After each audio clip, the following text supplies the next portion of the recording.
Hi, I'm Meta Spencer, and today I get to talk to an old friend. When I say old friend, it's not that he and I are so old, although I won't tell you that I'm 90, but that I've known him a very long time. I think actually something like 55 years. You would not even know that, Jim, but I remember you when we were graduate students together in Berkeley in the mid 60s. Yes. So I remember one particular seat where you occupied, and I had one a little behind you. It was some class. I don't remember the class, but I remember where you sat. Anyway, there we are. In the meantime, you came. We both came to the University of Toronto, and you moved on to higher things, becoming the director or whatever of the Canadian Association of University Teachers. And then when you retired, you came back to Toronto, and you've been at what I was about to call Ryerson University until you corrected me a minute ago and reminded me that there's a new name for that institution called what is it? Say it again. Toronto Metropolitan University. All right. Okay. So how long has that been in place? About a week? About a week. Okay. So on our tagline or on our signature emails, it says I have to put Toronto Metropolitan University bracket, formerly Ryerson University, because otherwise nobody knows what we're talking about. I should also say the name of the outfit that you do there. Is it called the Center for Free Expression? You're the director. When I was invited to come to Ryerson after I finished my third term at the Canadian Association of University Teachers, the president, Sheldon Levy, asked if I'd like to set up a center because he knew well the work I had done around academic freedom. And I said, yes, well, I'm interested in the broader issue of expressive freedom. And I'm prepared to do it under three conditions, one of which is a center for free expression, not a center for the study of free expression, so we can engage in advocacy as well. Secondly, I wanted it to be public facing. In other words, I didn't want it to be a center where I got 15 like-minded faculty members and we sat around talking to each other, thinking we were doing something useful. But rather, and so I began it by arranging a meeting with the leaders of 45 national organizations in Canada, or major regional organizations that deal with aspects of free expression and the public's right to know. From the Civil Liberties Society associations to actors and theater groups to libraries. And so we began by saying, well, look, we're setting up a new center. What can we do that doesn't duplicate what you're doing, that either augments what you're doing or fills gaps? And that's been the roadmap we've followed since. So we're now— Brilliant idea. Yeah. Well, for example, whistleblower protection organization in the country. And if we're going to have a vibrant democracy, and that's what our center is really about, how do we have an informed public discourse? Well, we are really going to have a conversation about that, because I spend about 90% of my unscheduled time worrying about how to save democracy, because I think we're really in deep, deep, deep trouble around the world.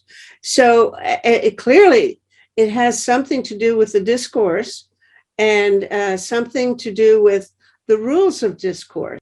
The actual practices are shifting all the time. Take, for example, last week, the whole thing about Elon Musk buying Twitter and wanting to basically throw it wide open to, I don't know what, anything goes, I guess. Tell me about, let's dive right into the problematics of free expression, the possibility that people's minds will be absolutely crazed by the kinds of discussions they hear around them and their networks, because I'm looking at a lot of network analysis now about that.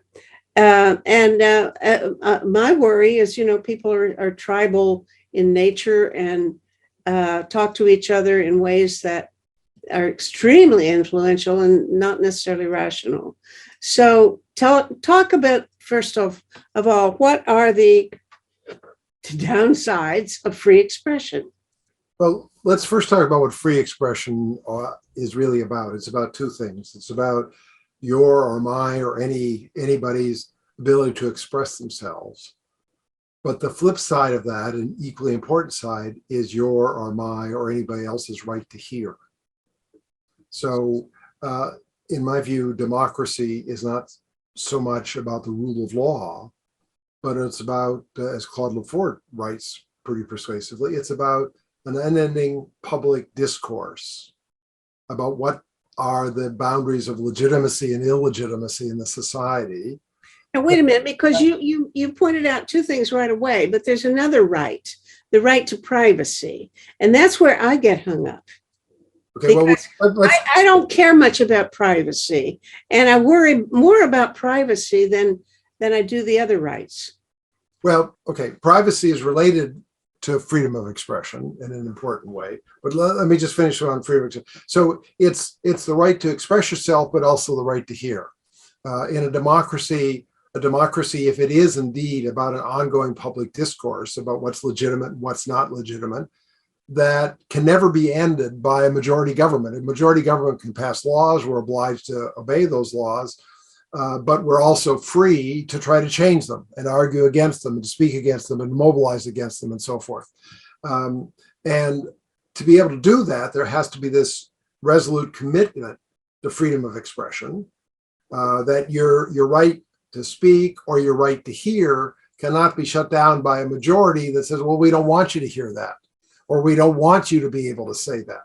And we have lots of examples of sedition laws and other things historically that say, well, we don't want to hear people being critical of the draft during World War I, when thousands of people were charged under sedition laws. So that's, in my view, what freedom of expression. But the confusion about it is there is no such thing as absolute freedom of expression. There's a wonderful article in last week's New York Review of Books by David Cole, who is the general counsel for the American Civil Liberties Union and a very distinguished professor of law at Georgetown Law School, that is really challenging this notion of absolute free expression. And in the United States, they point to the First Amendment. He says that's all BS. The United States does have a robust content-free right to speak, but there's all sorts of limitations on it. You can't defame. You can't. There's all sorts of things. I mean, we have noise bylaws, from the most trivial to a variety of other limits. So it's not that it's free, but that there's a very high bar before the state can silence you. That's what free expression is about. Remember when we were in Berkeley and there was the free speech movement then, which consisted of the right to use dirty language? Yeah. And a lot of the attacks on freedom of expression have been by those who don't like dirty language. Yeah. Right?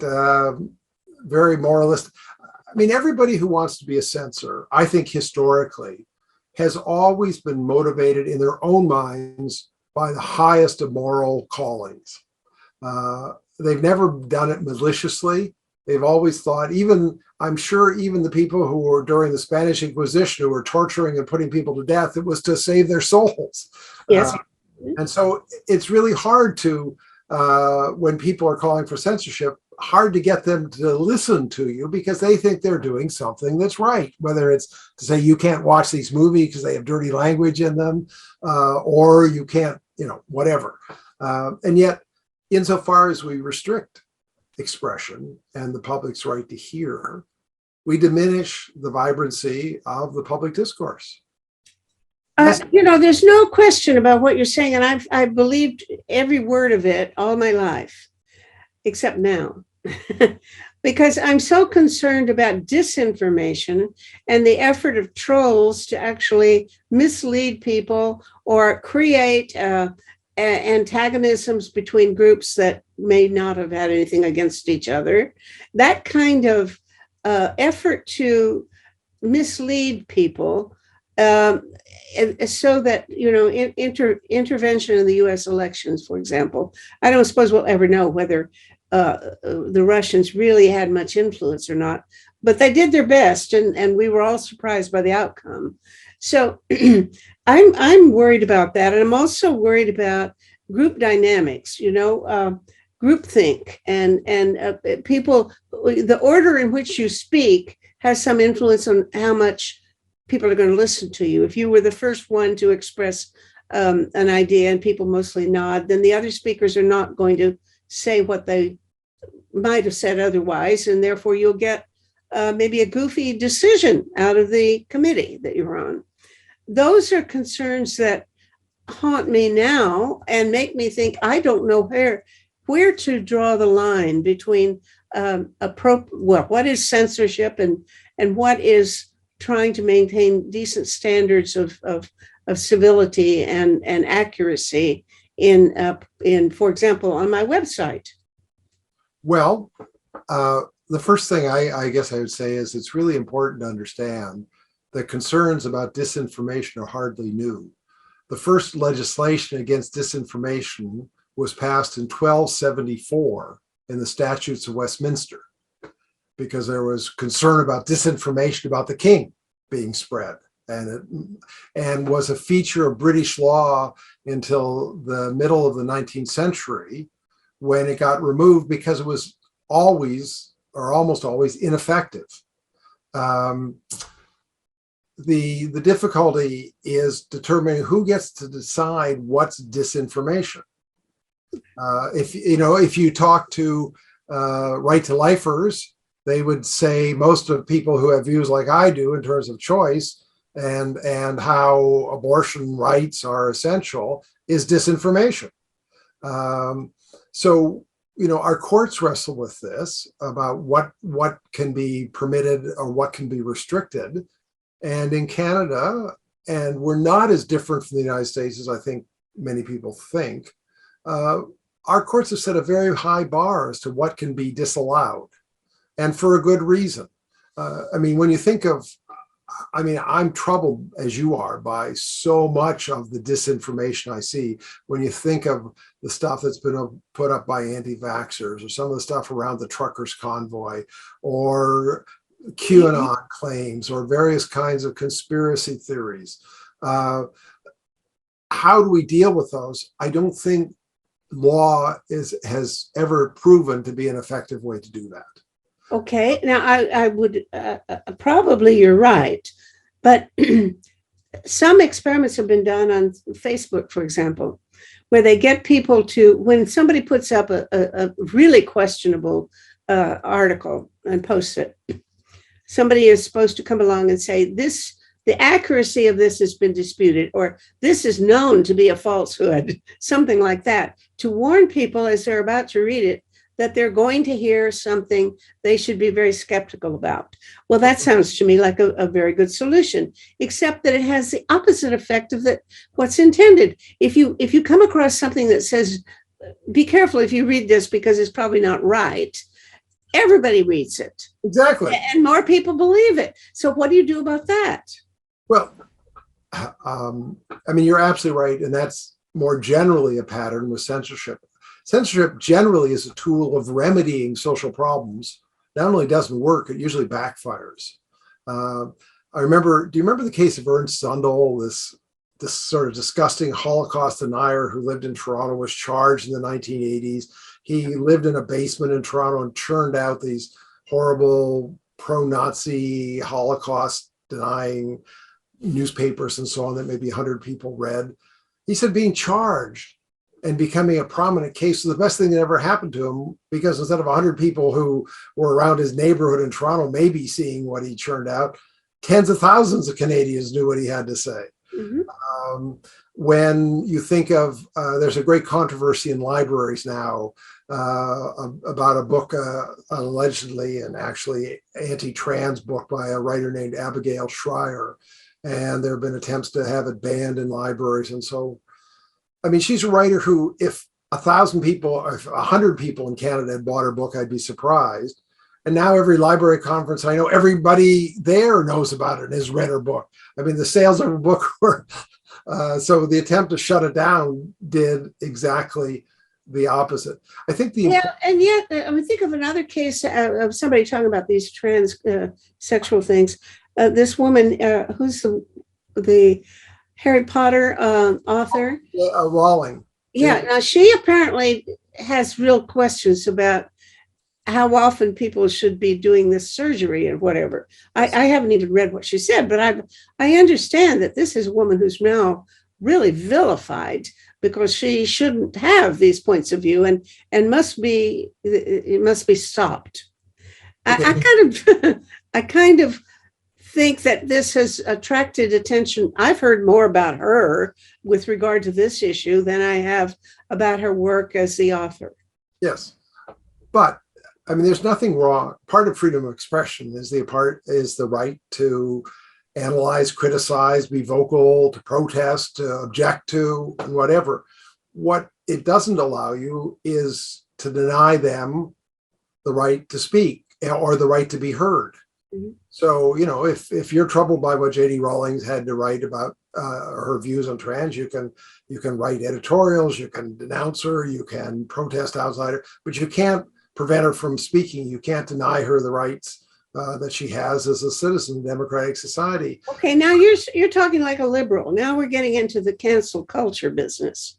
Yes. We're veering off into that issue, But and I maybe you have thoughts about this. I'd like to hear. well, when you say I sound like a liberal, you're right. On the other hand, one of the fallacies of liberalism, or one of the problems of liberalism, rather, has been that this philosophical commitment to everyone having the right to speak and the right to be heard has applied to people like you and me who are relatively more privileged in the sense we have education, we have position, and a lot of marginalized people may theoretically have the right to be heard, but not having access to it. So liberalism, I think the theory behind the liberalism is right. The realization of it has been deeply flawed. And some people react to that flaw to say the whole concept is wrong. And I guess my position is the concept is right. I think freedom of expression and real freedom of expression for everybody in the society is vital to a robust democracy. And to point out that had been denied historically to women, had been denied to Black people, had been denied to Indigenous people, is not saying the theory is wrong, but the application of it was deeply flawed, and we have to remedy that. But so many people are responding, well, we have to get rid of liberalism. We have to get rid of this anti-censorship notion. There's every right to shut down speech that we find offensive or hurtful or wrong-headed. The problem is, who's the we who gets to do that? If we don't do it in a way through our laws, through our judiciary, and so on, then it's one group being able to impose another, and it's the death of democracy.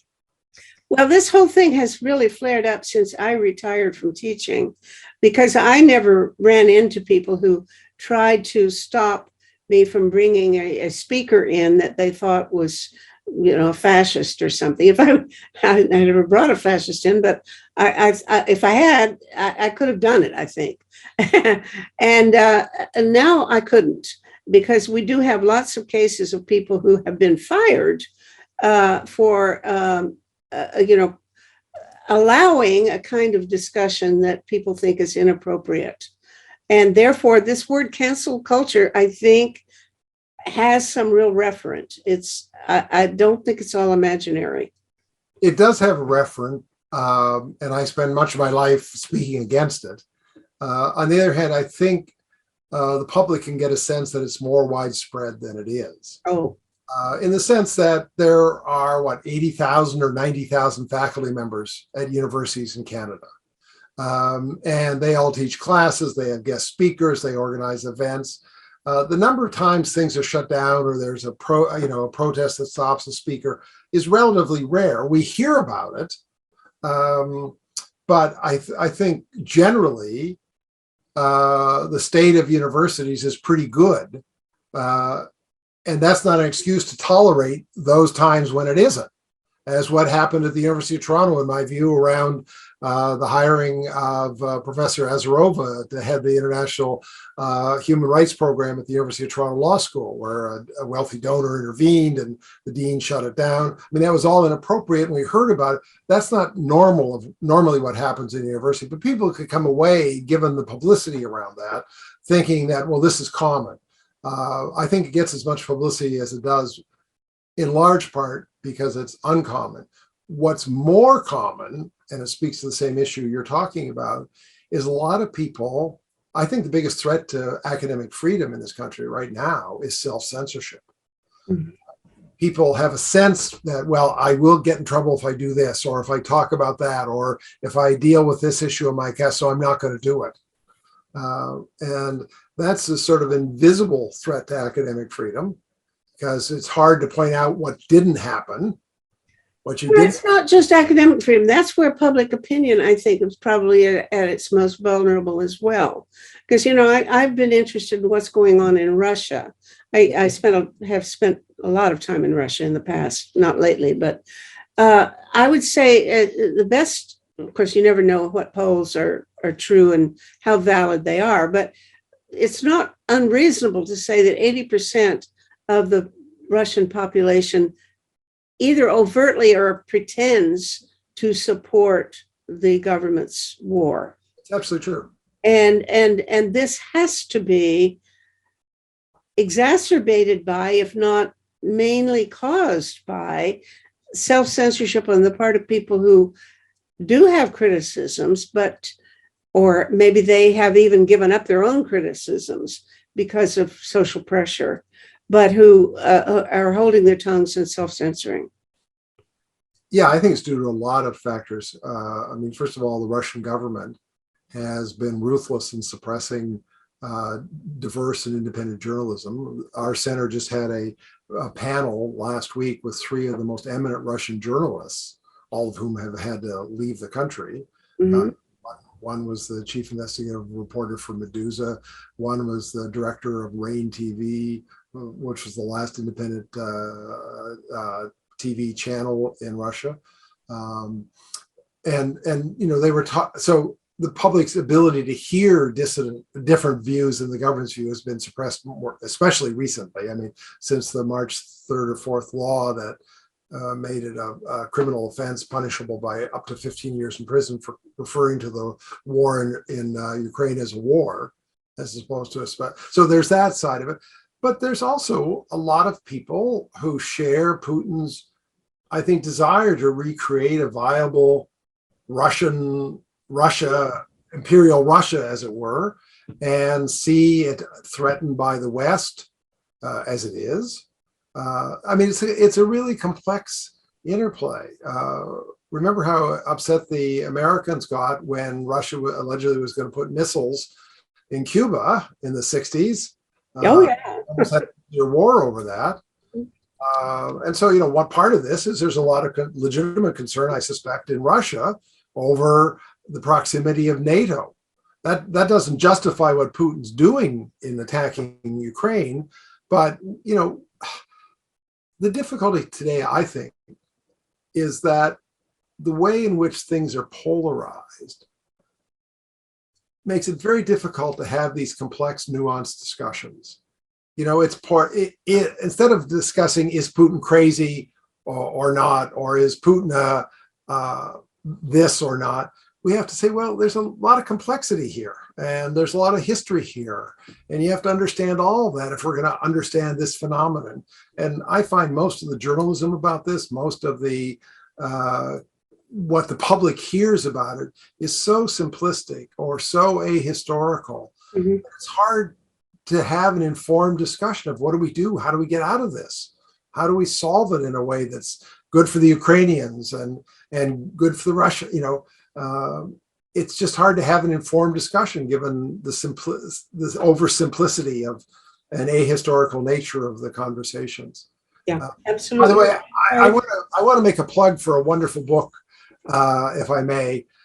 All this talk about disinformation and Trump's false news. There's a wonderful book written by a University of Pennsylvania historian named Sophia Rosenfeld called Democracy and Truth. And she likes to remind readers about how this concern with false news has a long history. They didn't use the term false news, but she has a quote from President of the United States, sounds just like Donald Trump, about the media and how the media was a threat to what he was trying to do. And the quote was from George Washington. Okay. So we have to understand that the role of social media is not that it's a cause of any of this, but it amplifies it in unprecedented ways. Right. It allows the volume, the dispersion, and the rapidity of response to be at a scale that none of us have ever experienced, and is a real changer. So the same problems society had 100 years ago or 200 years ago are with us today, but it's changed our ability to deal with it. And I think that's the issue, and what our government is wrestling with now about how to deal with it, and is doing, in my view, all the wrong things. Oh, okay. I want to hear what you think the right things are, because I think there is so much conversation now about the impact of social media platforms, Twitter and Facebook, I suppose more than anything else, on public opinion. And I can't really dismiss it. Maybe you have solutions, because I really like to hear. I read someplace that the worst of it happened when they introduced these things called likes. Yes. On Facebook. That if you like something, they have an algorithm that sends it to different people. So you build a bubble of people who like each other's work, and that's all you hear is people who agree with you. And it diminished the amount of diversity in the discourse. And it's certainly true for me. Believe it or not, I have only met two people in my life who ever liked Trump. One of them was a taxi driver I heard for 5 minutes until he dropped me off. Another one was a working class woman I met at a party for 15 minutes. And those are the only two people I ever met who liked Trump. So I live in a bubble, and probably you do too. Just finding other people who agree with me. And it's, I try to remind myself every now and then to go turn on Fox News or RT or something, but I really don't very often. So what is your solution, fellow?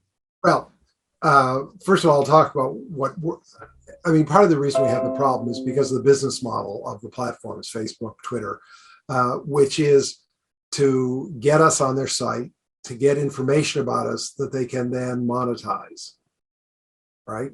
The old cliche is, if a service is free, then you're the product. So they want to keep you on their site. What they learned long ago is the way you keep people on the site is not through thoughtful analysis, nuanced discussion, contemplation, but through hyperbole, controversy, extreme views, anger, other emotion. That's what draws people. If it bleeds, it leads. Yes, exactly. I remember when I first came to Toronto, I would watch CTV and CBC, but occasionally I turned to the Buffalo News channels.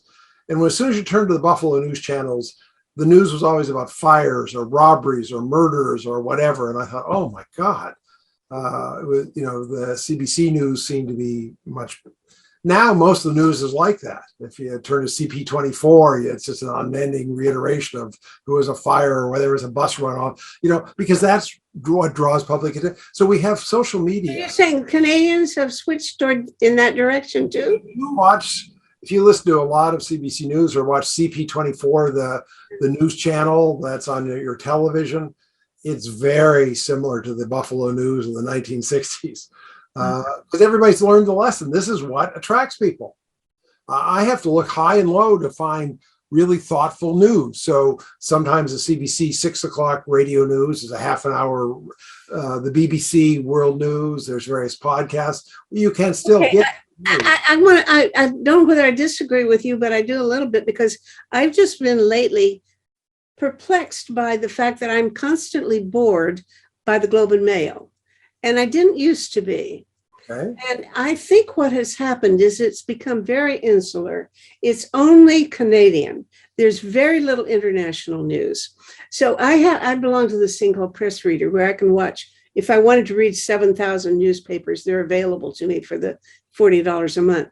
And I read the San Francisco Chronicle, because they mix it all together, the foreign news and the local news. They're not separated, but they'll be, or at least not very much. And they'll have about 10 or 15 3-inch long columns about what's going on in Sudan or Indonesia, or all of these little snippets of information, which is really what I need, just condensed story. And I find it so much more enlightening than this inward looking Canadian focus. But again, I would explain that in part as a result of the business model of the legacy newspapers in Canada, which is in disarray. Google and Facebook consume 80% of the advertising revenue. So, so the number of journalists that newspapers have who are foreign journalists is negligible now. I suspect if you took the entire Post-Media network of Canadian newspapers, you have the equivalent of one newspaper's newsroom amongst the whole lot of them. That the resources are so limited. Actually, I noticed it when I first came to Canada, but it's much worse now. But I remember liking the Globe and Mail when I first immigrated, but because it had a dignity about it. It did not have salacious or, blood and guts kinds of stories very much. But on the other hand, it was very dignified, but it was very Canadian then. And I remember commenting to some of my friends that I was disappointed that this newspaper, which is the national newspaper of Canada, they say, it had so little international news. So it's not altogether new. No, it isn't. But historically, the Canadian newspapers never had the international number of international correspondents that the New York Times or the Washington Post or the San Francisco Chronicle had, but did have some. Paul Knox, who was a longtime foreign correspondent for the Globe, but there were a core of people much smaller than their American counterparts. Nevertheless, they reported.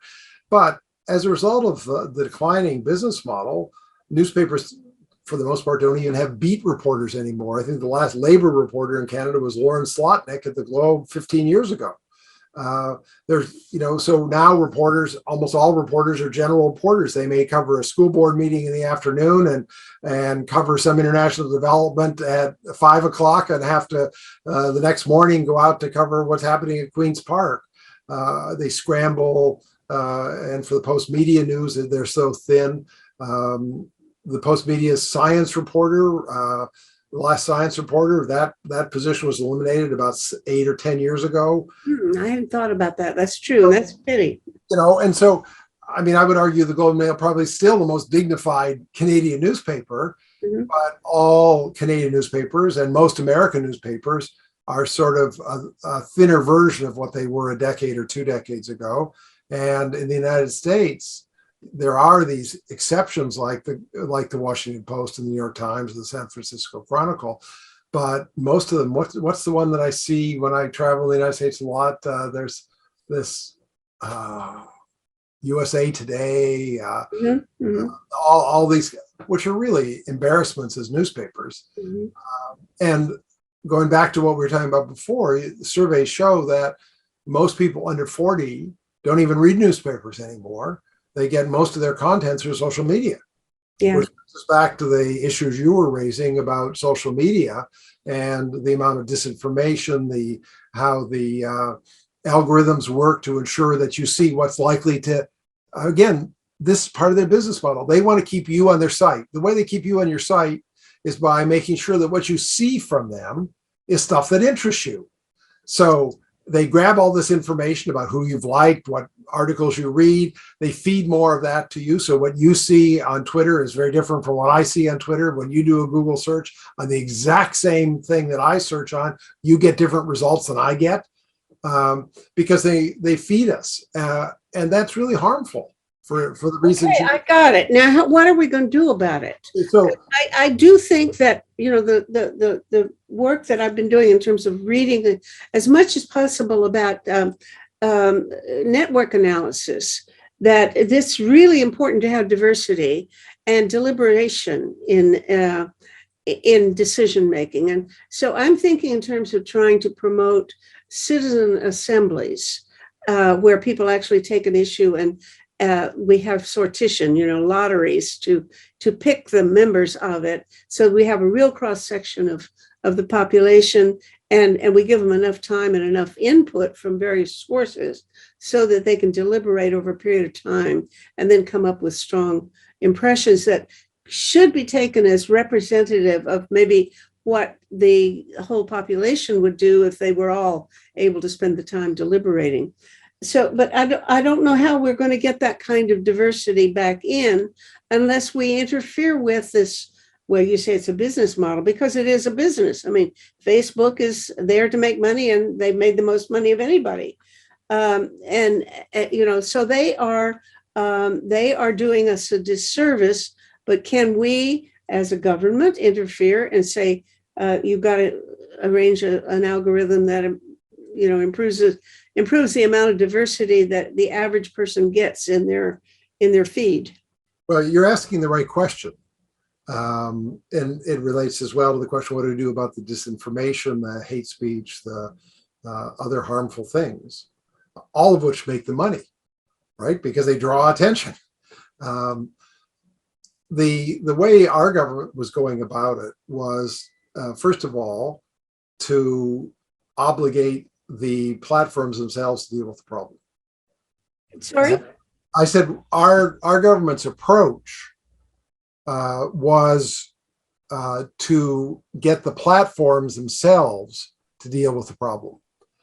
So the discussion paper that was put out by Heritage Canada before the last election was proposing ideas like that if there is hateful speech, or if there is terrorist speech, or if there is child porn or whatever, the platform has to take it down within 24 hours. And if they don't take it down with 24 hours, then there's investigation. If they're found guilty, they can be fined up to, I forget whether it's 3 to 5% of their gross global revenue. So it's saying we want these platforms to essentially be the censors of our society, and we're going to hold them responsible for doing that. And we're going to create mechanisms where people can file a complaint. They have to deal with it in 24 hours. If they don't, then they can be. It's a crazy model. It's a whack-a-mole model. We're talking about social media. I don't know how many Facebook posts there are worldwide in a day. I'm sure it's 1 billion in hundreds of languages. How do you monitor all of that? I've heard that there were, I don't know if it was 1,000 hours of new Facebook videos, new YouTube videos put up every hour. We're talking about a quantity and a volume that's impossible to deal with other than to have some AI process that vets all these things. And you remember when Facebook started that to get rid of images of child porn, one of the first images they got, which you and I will remember, was one of the iconic images from the Vietnam War with a young girl running away who was being napalmed. And that was taken down because it showed her breasts, and this 9-year-old girl who was naked with napalm. So, AI means of dealing with this are so overly broad that they get rid of a lot of content that shouldn't be gotten rid of. Okay, I'm a victim. So that way of approaching it is wrong. The other way to approach it is to raise questions about the business model. So, for example, the algorithms that they use to decide what you get are secret. They're black box. Nobody knows how they operate, and they can change it. And Facebook changes there from time to time, and it has serious consequences. They change it in a way that certain kinds of content get privileged, then others disappear. Media outlets that do what's now not privileged find their finances go in the toilet, or those that get privileged suddenly get all sorts of revenue. But it's all secret. So we could have a lot more transparency about their algorithms. They regulate and be. We also have to have a way in which we own our own data, so that if I'm on Facebook, I want to, and some new competitor arises. Right now, a new competitor has no chance of surviving because I'm going to go to this new competitor. None of my friends are, nobody else is, and so, and all my data stays with Facebook. So if we had an ability where we could move everything that Facebook has about Jim Turk to this new platform, and others could, then So there's a variety of things like that that address the business model and the restrictions on it that would make a difference. That's an interesting idea that they could move your stuff. That's a great idea. I love that. Yes. Okay, Well, I have been victimized by Facebook. I mean, by the way, I understand that they're slipping, that they are losing for the first time, and that in fact half of Mark Zuckerberg's fortune has disappeared, recently. well, that's because of the tech stocks have plummeted in the last few weeks because of the stock market, and the heaviest of all categories of stocks have been the tech companies. Mhm. And so all the personal fortune of these guys has plummeted because of the correction in the stock market. They still have billions of dollars, so they're doing okay. Okay, this video we're making right now is number 450. Okay. Episode 450. That means I've done a hell of a lot of videos before, and they're all about an hour long. Okay. And what my procedure was until a year or so ago was that I would make these, I would edit them, I would put them on YouTube, I would put them in on our website, and then I would put them on Facebook and boost them. Now I still put them, I do all of the above, but I can't boost anymore. The reason is that during it started when they were worried about the upcoming election. This was, at least a year ago, 2 years ago now, and they began to say we're not going to allow discourse about political issues, controversial political issues that could be controversial. So they made a list. There's something like 40 different topics that you're not allowed to talk about. In posting a video. Of course, you pay to post, but you don't pay very much. I was paying last year. I paid $13,000 to post. I think it was a year ago to advertise my videos on Facebook at something like $30 an issue a video. Then run it for a week and send it to up to, I think, 90,000 different computers. So people could see it if they wanted to, but almost nobody ever did. They would just go right past it. But it was $30 a week, didn't sound too bad. So I was really feeling that the only way I could make a go of my talk show was to advertise it on Facebook. And then they said, no, you can't do it anymore. They had all of this list of social issues, and it could be everything from gun control and abortion to pipelines to, maybe freedom of speech. I think probably that would, the topic we have today would not be allowed, and so on. And I tried to argue with these people. I tried to appeal to them, but no, sir, it was completely censored. And my friends basically took the position of Facebook. After all, this is a business. And a business, a publication, has the right to reject any ads that they want to on any grounds they want to. They don't have to, there's no freedom of speech when it comes to advertising. So if they say that we don't want to advertise your talks because you're controversial and you talk about social issues, that's their right as a business to say no. And what I was thinking was that this was my method of broadcasting my shows. The only way in the world I could get it to 90,000 different computers around the world would be to pay $30 and have Facebook do it. And I was willing to do that. And I thought it was a freedom of speech issue, but nobody else sees it as a freedom of speech issue. They see it as the right of a company to reject advertising that they think they don't want. And they didn't want the consequences of people criticizing them for allowing, maybe, I'd had some nutcase who wanted to say something fascistic or, in favor of who knows what. And they didn't want the criticism of having this bad content on the show. So in order to avoid having any serious controversy that might get them a bad name, they refused to have any conversation about the topics at all, good or bad. And I think what I'm doing is, it's my notion of how to contribute the most to the world, is to have good discussions. You're absolutely right. What we have to have is more good discussions. But the problem you're pointing out is a complex but central one. Your friends are right. The First Amendment in the United States, the Canadian Charter of Rights and Freedoms, refers to what governments can do or government actors can do and not do. There's no restriction.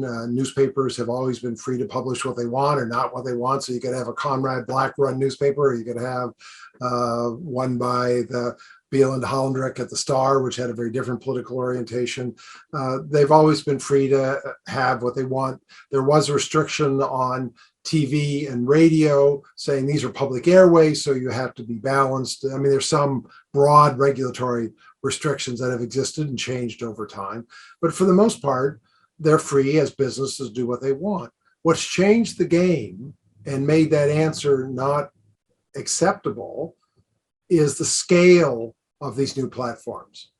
You know, to say that I don't know how many newspapers there were in the United States in the heyday, or to say the 50 or 75 newspapers that exist in Canada, major dailies and community papers, are free to have what they want. Everyone says yes, because, you know, people in Toronto, if they don't like the Star, can read the Globe and Mail. If they don't like that, they can listen to CBC. But Facebook and Twitter are the only source of information for a significant portion of our society, especially under 40. So it now gets into the realm of being like a public utility. In other words, we recognized years ago that having just privately owned water companies that could distribute water however they wanted by whatever standards they ever wanted was unacceptable. So we have one water supply and it's regulated and so forth, and a public utility. We had Ontario Hydro. There's an argument that we really have to see these social media platforms as a public entity that needs to be regulated as a public utility. That to say, well, they're free to do what they want, they're of such a scale that what they want can fundamentally change society. You know, arguably in the United States, what the New York Times wanted had more influence than what the Akron Beacon Journal wanted. But still, it was limited. What Facebook wants or what Facebook prioritizes or privileges can fundamentally change the course of history. Mm-hmm. And as such, your friend's answer isn't the right answer. You say, well, they're private, let them do whatever they want. Because the impact of that, given their size and reach, means that there's now a social responsibility that has to be imposed on them. And then we get to the second problem, and that's how do you possibly do that? This is a corporation that exists in virtually every country in the world, has resources greater than all but a handful of governments in the world. How do you limit, or how does any particular government? And if you say, well, you know, Canada has the right to pass laws that says that if Facebook transmits certain kinds of messages anywhere in the world, then they're going to pay a penalty up to 5% of their gross revenue.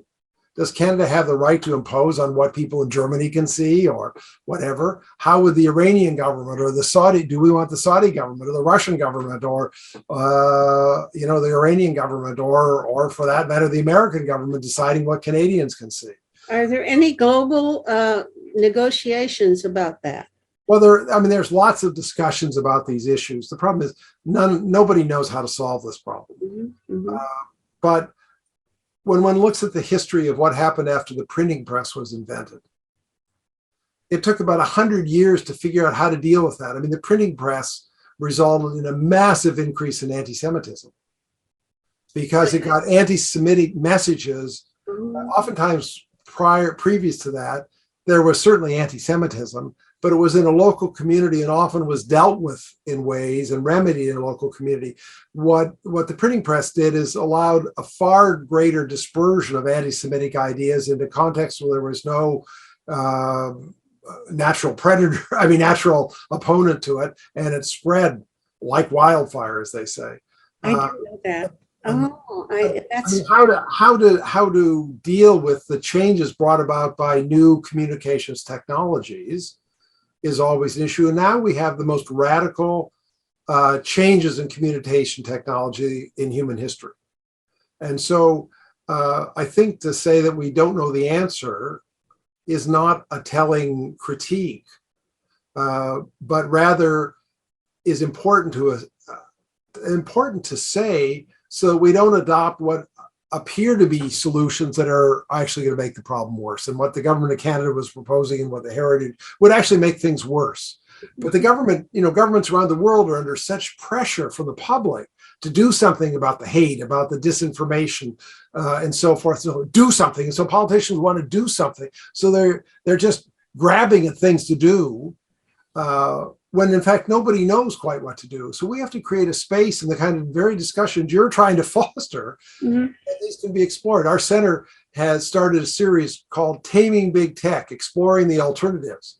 And we're having the ninth in that series this afternoon at 4:00 with the former Privacy Commissioner of the UK, and who was before that the Information Privacy Commissioner of British Columbia, who's one of the most thoughtful people on this. So we've talked with a whole series of people of what, from the former head of the CRTC in Canada to writers and various other tech experts, and they all have different answers.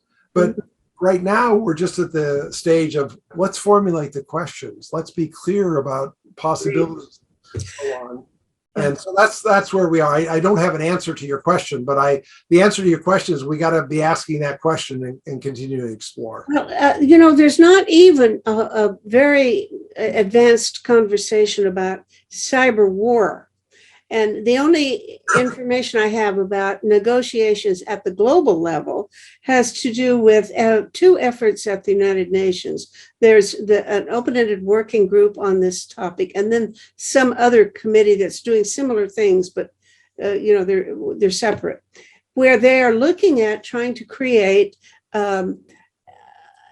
international laws or agreements, a treaty or something of that kind, that would limit the amount of damage that one country can do to another country's infrastructure as a deliberate act of vengeance or nastiness. And they're not getting anywhere. Apparently, there's very little progress because every country that has an advantage now is in a position to do some real harm to its enemies, to keep that right and the opportunity to do it. And they don't want to give that up.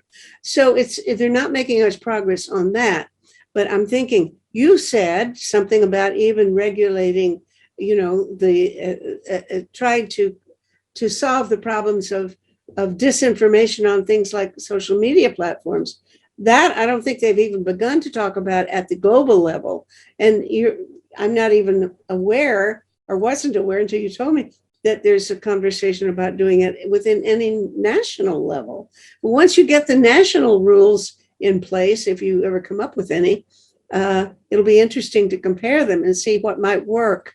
A number of countries have brought in various things.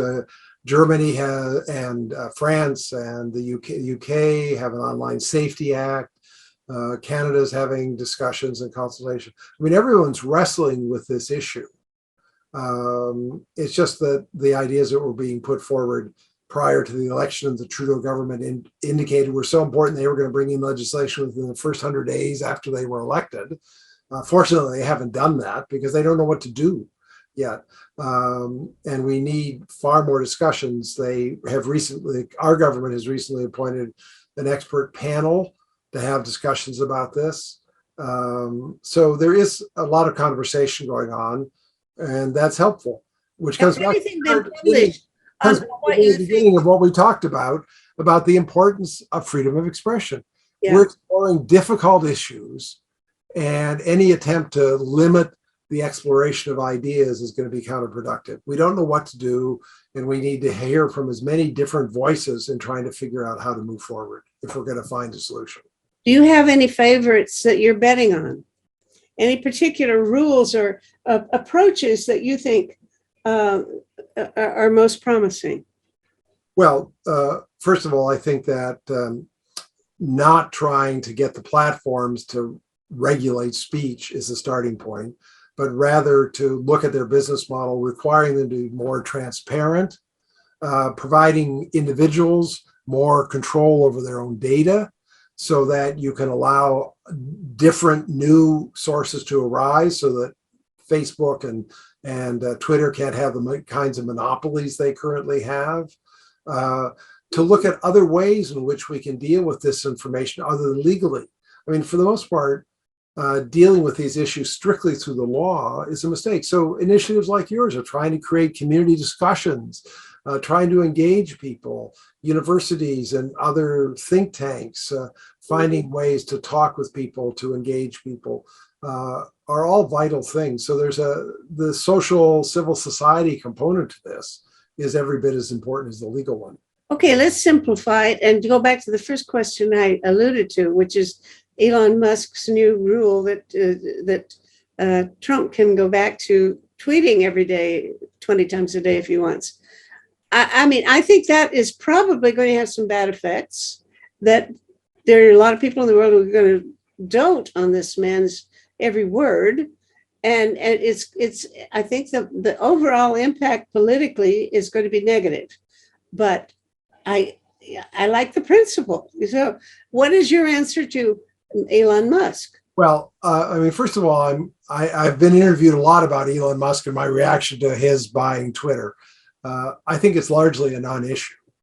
That is, the problem with Twitter is the business model of Twitter, which is the same business model whether Musk owns it or the present people own it. And in some of the things that Musk has talked about actually would make it marginally better. He's been openly in favor, whether he does this once he becomes the owner, of making their algorithms public and being far more transparent. That actually is a step in the right direction. With regard to, there's the allegations that I need to preface this by saying I couldn't disagree with more than I do with Musk's politics and so forth. So he's not a hero of mine in any sense. But he's also, when he's alleged to say, well, he's going to have a platform where anything goes. So he's been very clear. For him, the line is what's illegal. Okay. He's not seeing the platform as allowing any kind of illegal speech. No. He's not going to assume the right he claims to censor legal speech, what's called lawful but awful. So I don't have a problem with that, to be honest.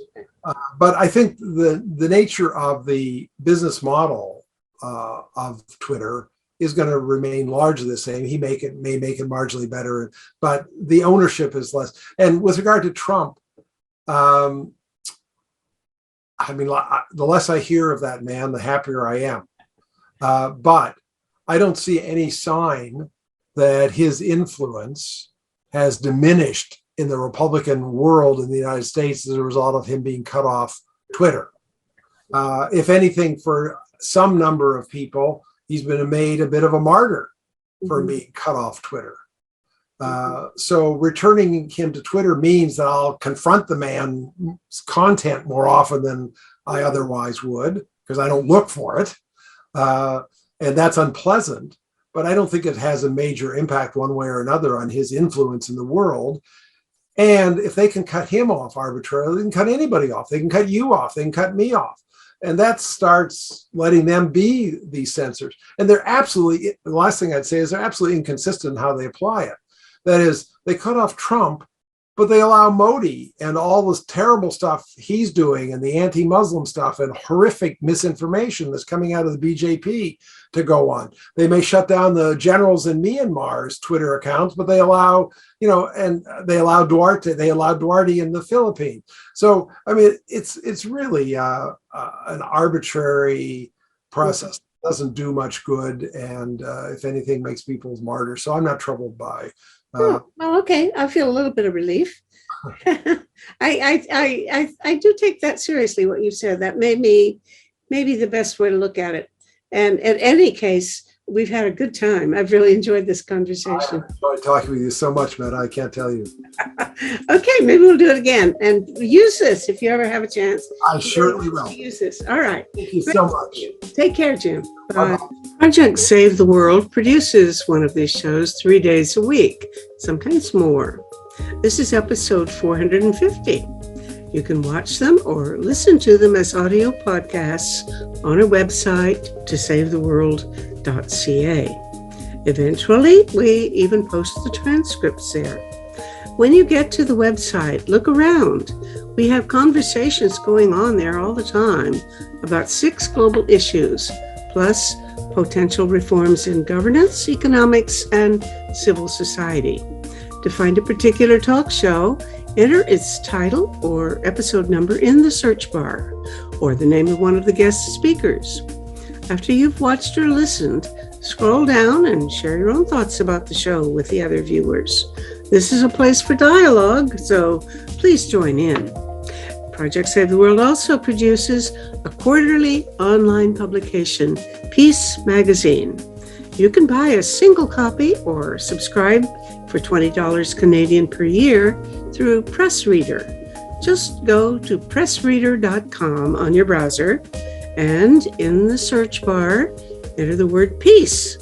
You'll see the cover of the current issue and the buttons to click to subscribe.